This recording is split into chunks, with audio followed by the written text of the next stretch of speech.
मैंने तो तुमसे पहले ही कहा था कि अगर किसी को प्रसन्न करना है तो सिर्फ और सिर्फ परमात्मा का करो।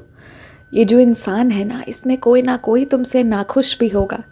अगर 1000 लोग खुश होंगे तो एक ऐसा भी होगा जो तुम्हारी अच्छाइयों को नज़रअंदाज करते हुए तुम्हारी गलती ना होने पर भी तुम पर दोषारोपण ही करेगा, क्योंकि वही उसकी फितरत है। वो बस तुम्हें नीचा ही दिखाना चाहता है और खुद जीतना चाहता है। ऐसा नहीं है कि उससे तुम्हारी कोई बहुत बड़ी दुश्मनी है या मन में कुछ है, पर बात ऐसी है कि वो इंसान जिस क्षेत्र में जो भी करने गया, उसने कभी मन लगाकर ढंग से एक भी काम नहीं किया।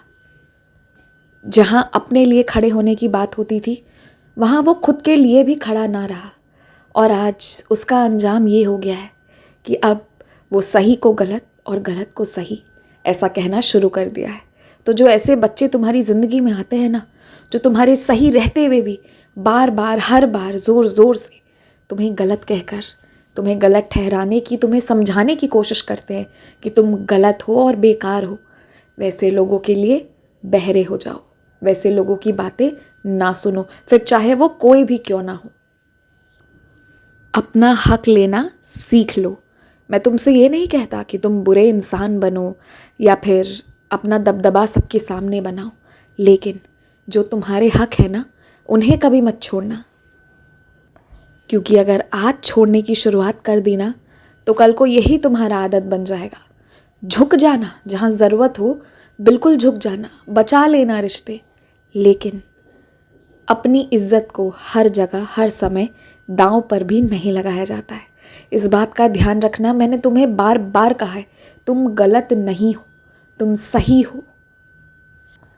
और जो सच्चा इंसान होता है ना, उसकी शब्दों में, उसके व्यवहार में वो ताकत दिखता है। इसलिए अपने आप को अकेला मत समझना। पापियों के बीच भी अगर सच्चाई है ना, तो वो तुम में है। भागना मत। तुम तो ये देख चुके हो, जान चुके हो कि मर्जी मेरी चलती है, इच्छा तुम्हारी पूरी होती है।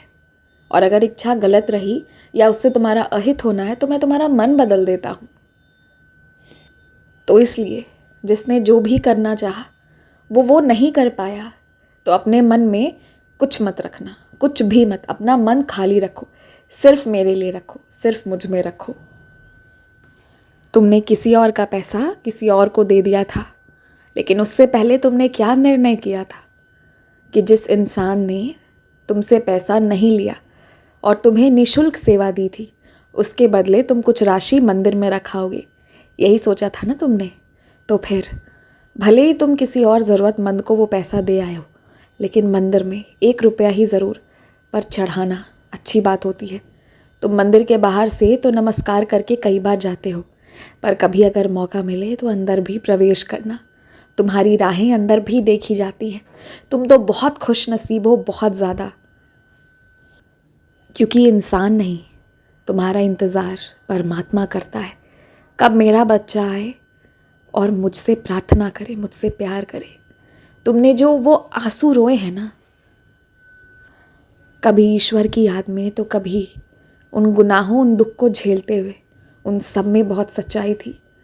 पहले दूसरे का समय था, पर आज से तुम्हारा समय शुरू होता है। खुश रहो, तुम्हारी बहुत बरकत होगी, सब अच्छा होगा। मंत्र जाप निरंतर किया करो।